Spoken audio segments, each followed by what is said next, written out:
I still remember the color of that scarf, red like the last ember in a dying fire, like the poppies that pushed through the rubble near the old tram stop. It wasn't mine to begin with. I found it one morning in the snow, draped over a park bench near the river, stiff with frost, but still soft to the touch, as if someone had only just taken it off. I was 12. The war had already been going on for 2 years, though time had begun to blur like wet ink on paper. You stopped counting days and started counting rations or bombs, or how long it had been since you last heard your father's laugh. I wrapped the scarf around my neck that day and never took it off. Not because I needed the warmth, though God knows we were all half frozen, but because it felt like holding on to something that still belonged to a world before sirens, before blackouts, before the silence that followed an air raid, thick and heavy as wet wool. My mother didn't say much when she saw it. She just looked at me with those tired eyes of hers, the kind that had seen too much and said too little, and nodded once. That was enough. We lived in a narrow house near the docks, 3 floors, peeling paint, and a cellar that smelled of damp bricks and forgotten potatoes. Every night, when the warning whistles blew, we'd shuffle down those creaking stairs like ghosts returning to their graves. The neighbors came too. Mrs. Calloway, with her knitting needles clicking like nervous teeth. Old Mr. Finch clutching a tin of biscuits he never opened. And little Elsie from number 14, who always brought her doll wrapped in a tea towel. We'd sit shoulder to shoulder in the dark, listening to the sky tear itself apart overhead. Sometimes the ground would tremble. Other times it was so quiet you could hear the dust settling on the floorboards above. I used to imagine the scarf was magic. Not the kind that made things disappear or turned boys into soldiers, but the quiet kind. The kind that kept your breath from fogging up the silence too much, that made your heartbeat sound less like fear and more like waiting. I'd press my face into its wool when the planes flew low, and for a moment, I'd be somewhere else, somewhere with sunlight and open windows and bread that didn't taste like sawdust. My father had been gone since 39. Called up, they said. Letters came sometimes, thin envelopes with smudged stamps and careful handwriting that grew shakier with each month. The last one arrived in early 41.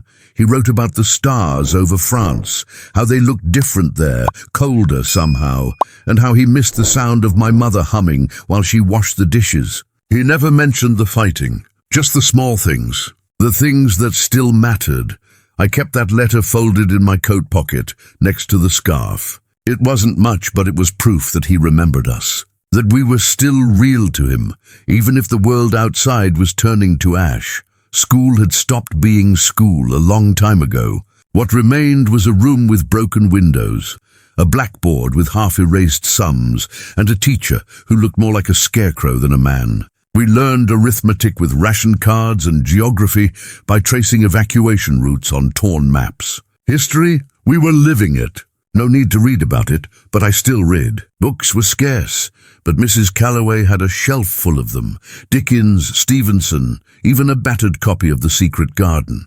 I'd borrow one every week, hide it under my coat, and read by candlelight long after my mother had gone to bed. Words were safer than people.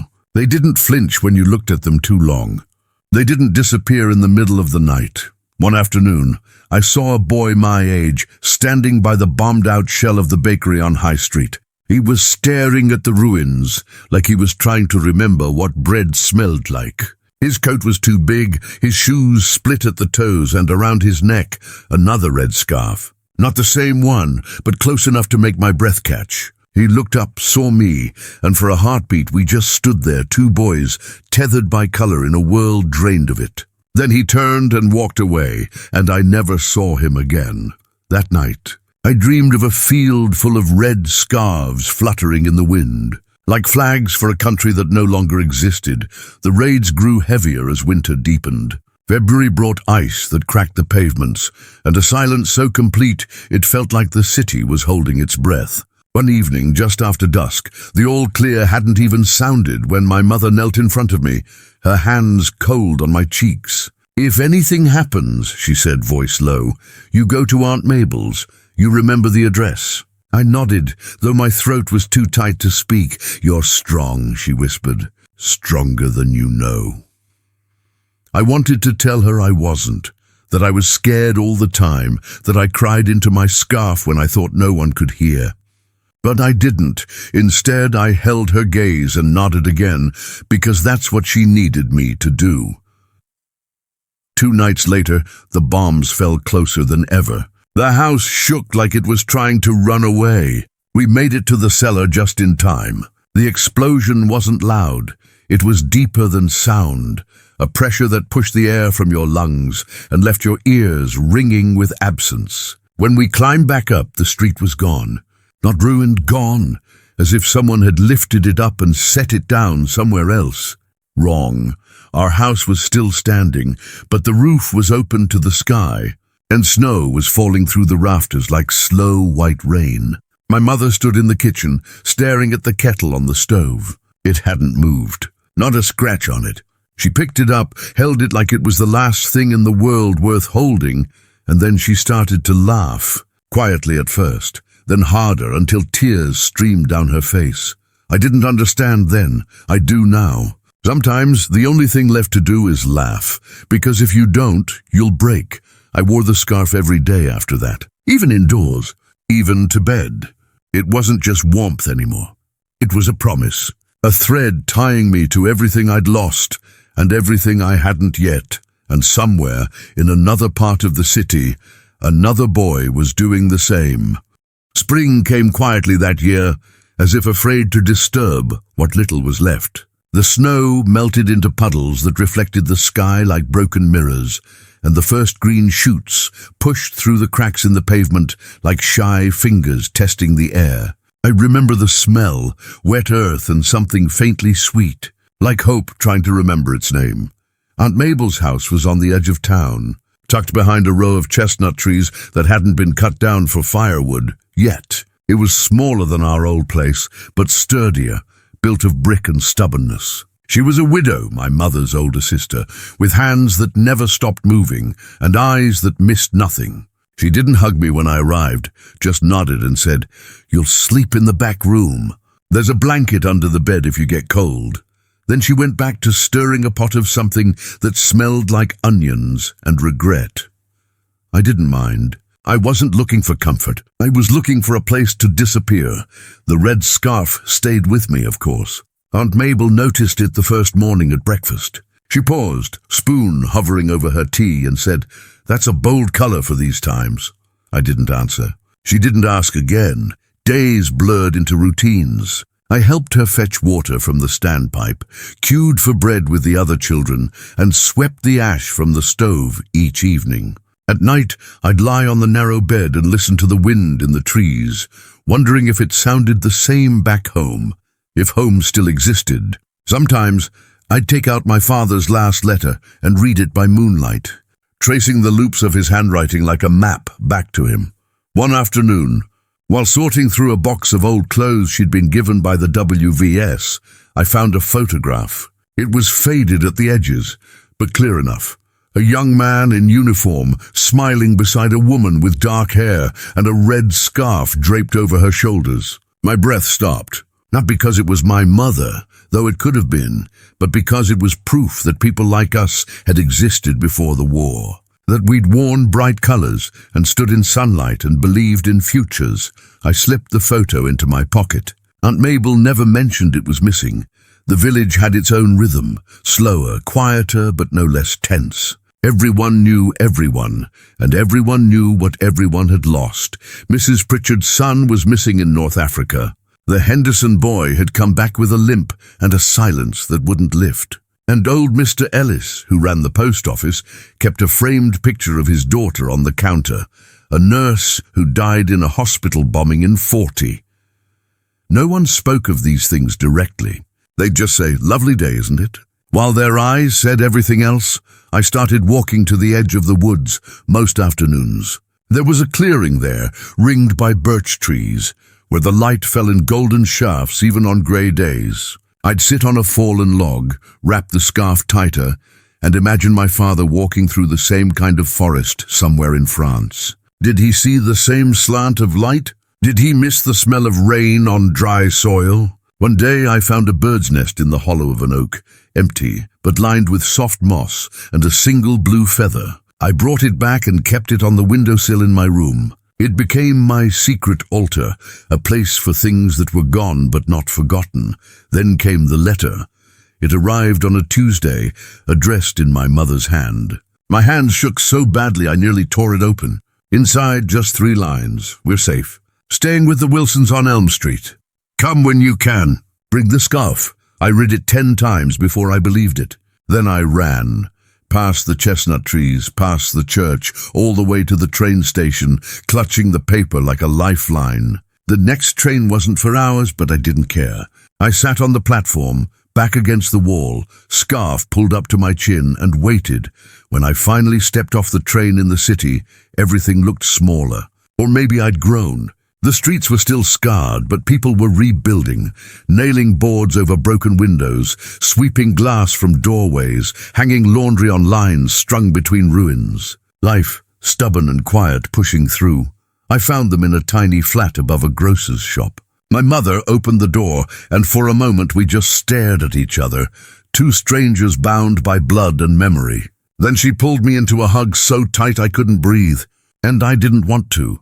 That night, we ate stew made from turnips and mystery meat, and she told me how they'd dug themselves out of the rubble, how neighbors had shared blankets and candles, how the Wilsons had taken them in without a second thought. She didn't mention fear, only kindness. Later, as I lay on the thin mattress they'd set up in the corner, I heard her crying softly in the next room. Not loud, just enough to remind me that even the strongest hearts crack under pressure. I touched the scarf. It still smelled faintly of snow and smoke. The next morning I went back to the park where I'd found it. The bench was gone, replaced by a pile of bricks. But the river was still there, flowing slow and dark, carrying secrets downstream. I sat on the bank and watched a leaf spiral in the current, wondering where it would end up. That's when I saw him again, the boy with the red scarf. He was standing by the bridge, hands in his pockets, staring at the water. This time I didn't hesitate.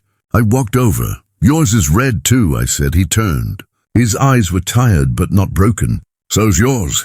We didn't say much after that. Just stood there.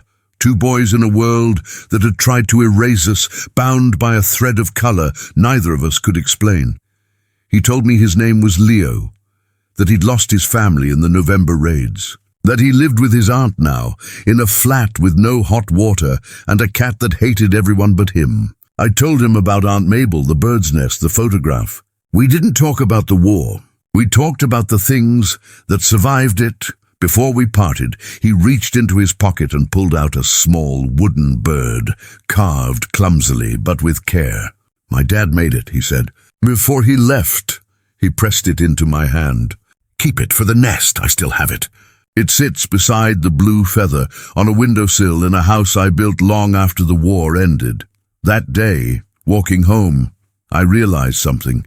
The scarf wasn't just a reminder of what I'd lost. It was a signal.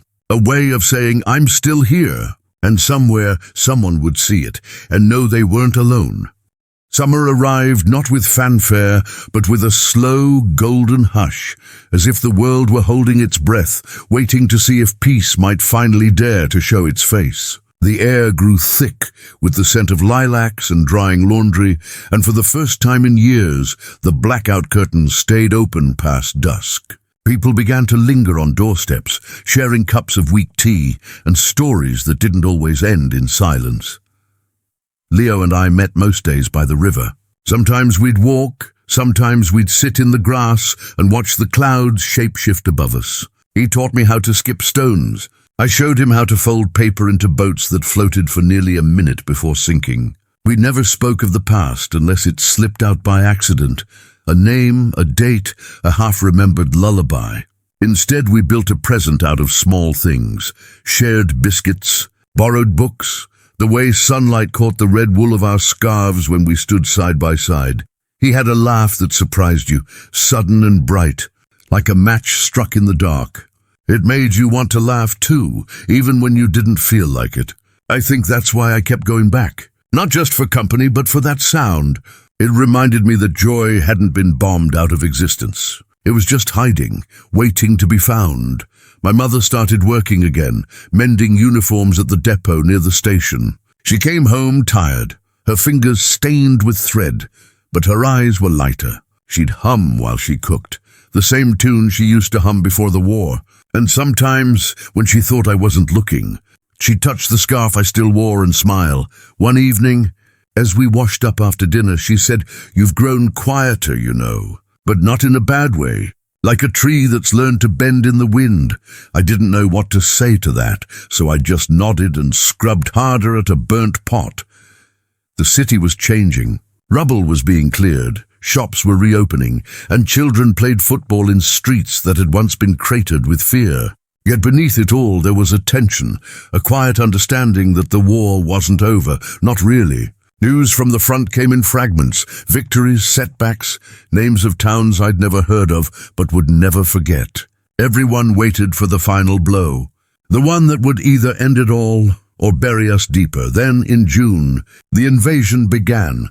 We heard it on the wireless, Churchill's voice, steady and sure, speaking of beaches and courage and the beginning of the end. My mother clutched my hand so tightly her nails left marks. Leo and I stood by the radio in the Wilsons' flat, not speaking, just listening, as if the words themselves could shield us.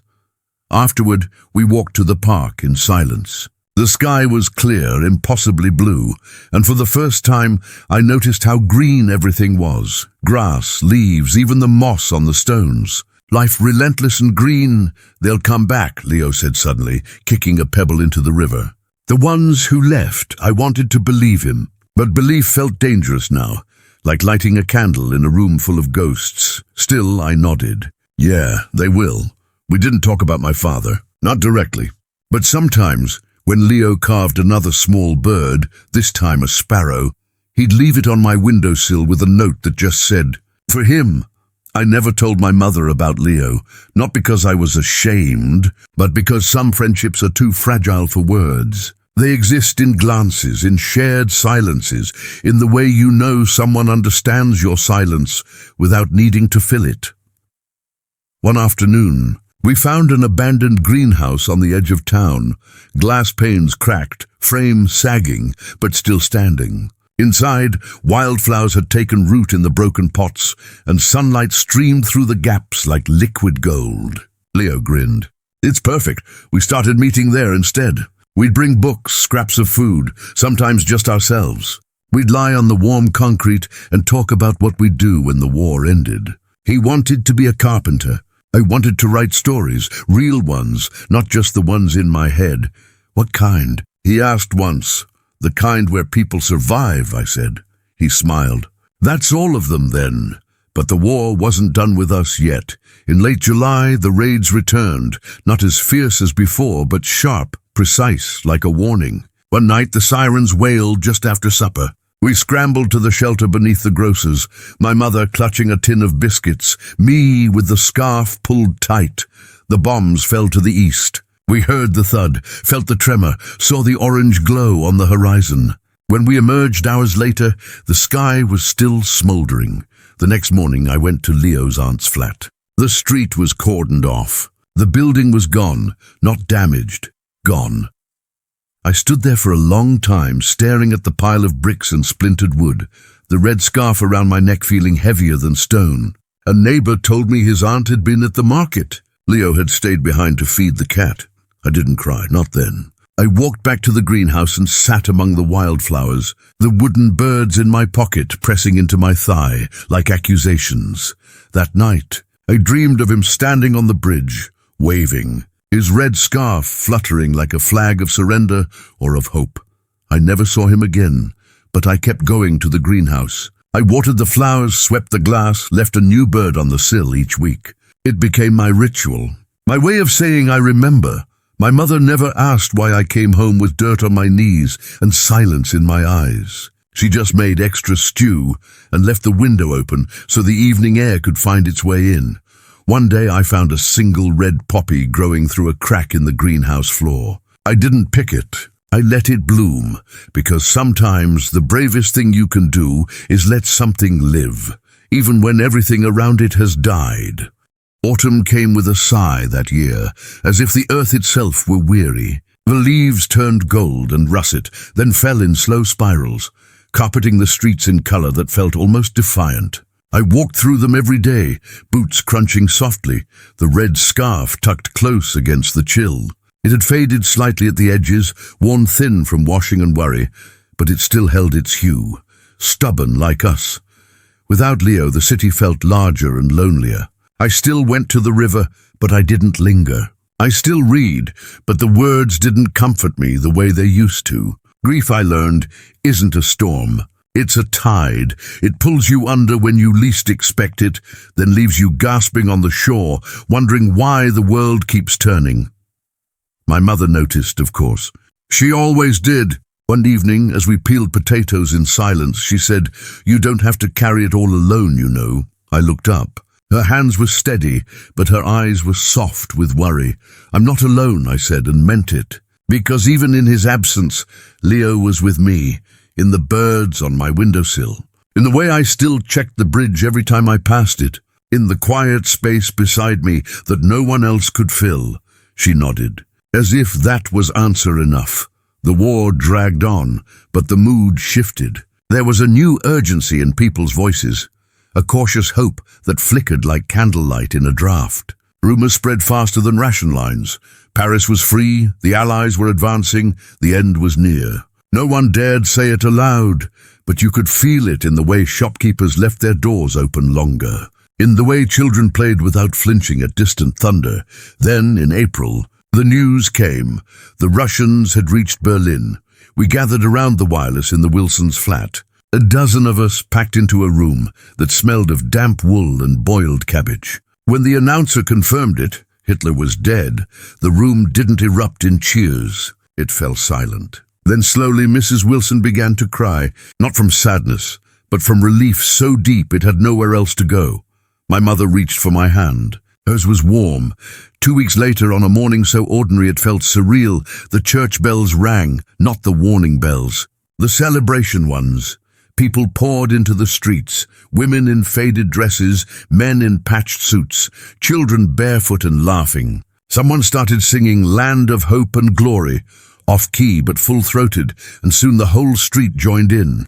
I stood on the pavement, the red scarf bright against my coat, and watched as strangers hugged, cried, danced in the rubble.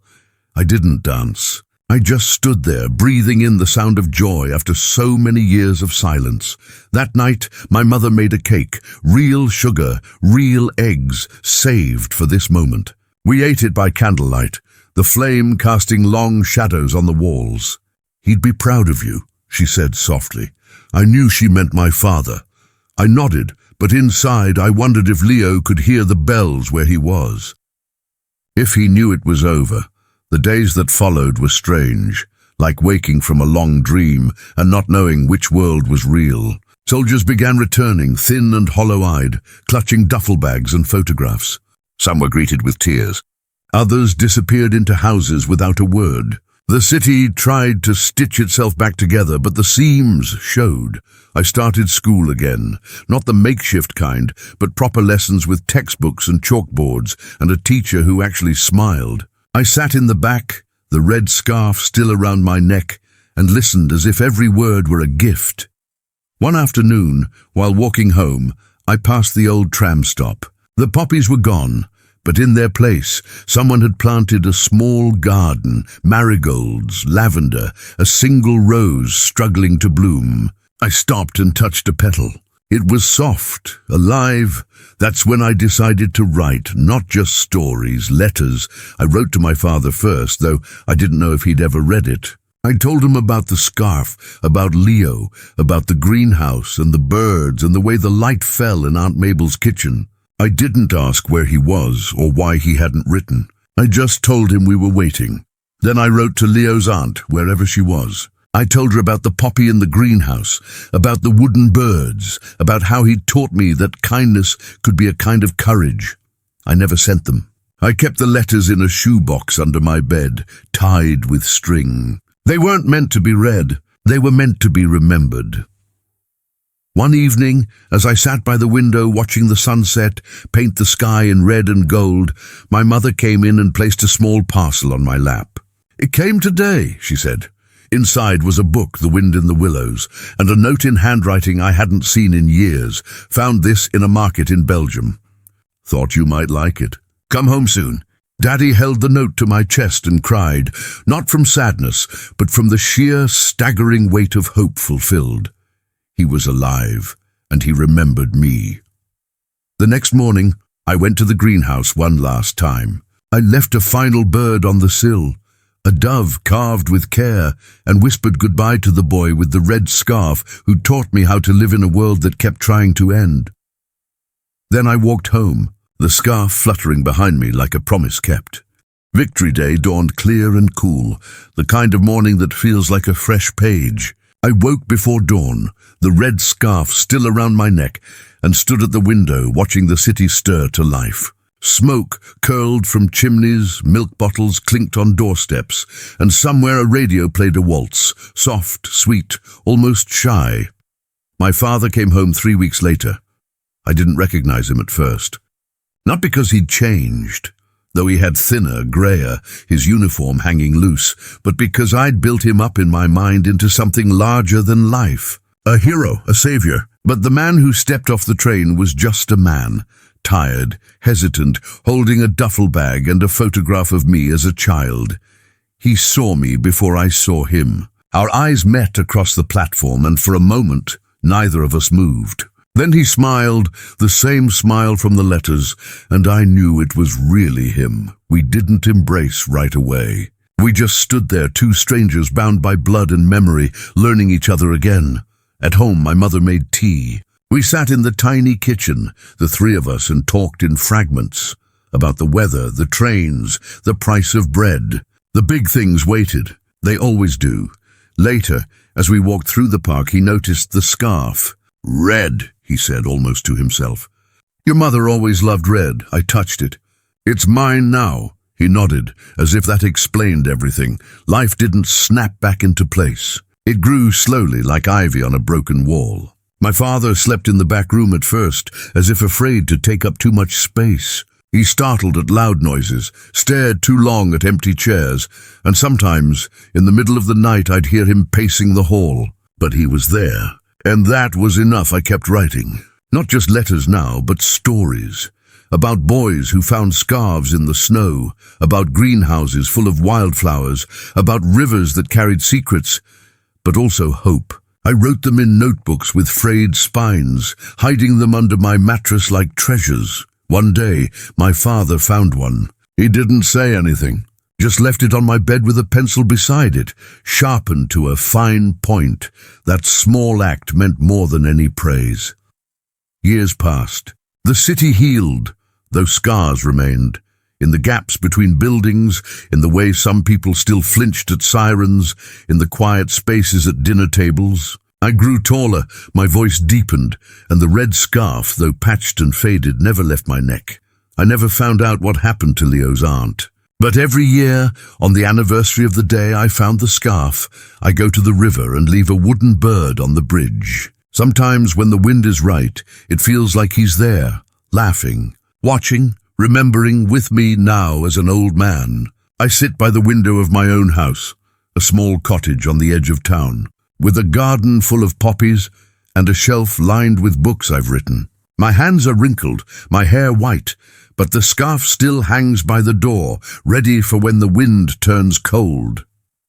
People ask me why I keep it, why I never put it away. I tell them it's not about the war. It's about the boy who wore it. The boy who believed, even in the darkest days, that color still mattered. That kindness was a kind of resistance. That showing up, day after day, breath after breath, was its own kind of victory. I still see him sometimes, in the faces of children playing by the river, in the red of a sunset, in the quiet courage of ordinary lives rebuilding after loss. And when I wrap the scarf around my neck, even now I feel him beside me, not as a ghost, but as a witness to everything we survived, to everything we loved, to everything we carried forward, one red thread at a time.